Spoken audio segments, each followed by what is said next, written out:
নমস্কার, স্কিল বাংলা চ্যানেলে আপনাদের সকলকে স্বাগত জানাই।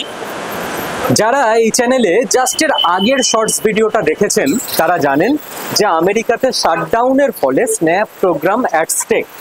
এবার এটা লিঙ্ক করেই পরের ব্যাপারটা আপনারা খানিক বুঝতে পারবেন যে 29শে সেপ্টেম্বর অর্থাৎ প্রায় এক মাস আগে ইন্ডিয়ার যে চাবাহার বন্দর রয়েছে ইরানে, সেই চাবাহার বন্দরের ওপর আমেরিকার তরফ থেকে স্যাংশন লাগানো হয়েছিল। মানে চাবাহার বন্দর যারা ব্যবহার করবে, চাবাহার বন্দর যারা অপারেট করবে, এইরকম সমস্ত অর্গানাইজেশনের ওপর আমেরিকার স্যাংশন অটোমেটিক চলে আসবে।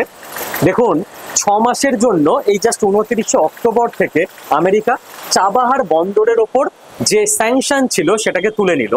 তার কারণ আমেরিকাও চাইছে ইন্ডিয়াকে একটা রুম দেওয়ার জন্য, যাতে বিজনেস নিয়ে আলোচনাটার জন্য আরো 6 মাস টাইম পাওয়া যায়। এবং যেটা ইন্ডিয়ান ডিপ্লোম্যাটস সূত্রে জানা যাচ্ছে যে ইন্ডিয়া গোটা টাইম পিরিয়ডটাতেই ট্র্যাক 2 লেভেলে দৌত্য চালিয়ে যাচ্ছিল। এরই সঙ্গে আর একটা ব্যাপার আপনাদের বুঝতে হবে যে চীনের ওপর যে মারাত্মক ট্যারিফ আমেরিকা চাপিয়ে দিয়েছিল, সেই ট্যারিফও কয়েক ঘন্টা বা কয়েক দিনের মধ্যে ঘোষণা হতে চলেছে, প্রচুর পরিমাণে কমে আসবে।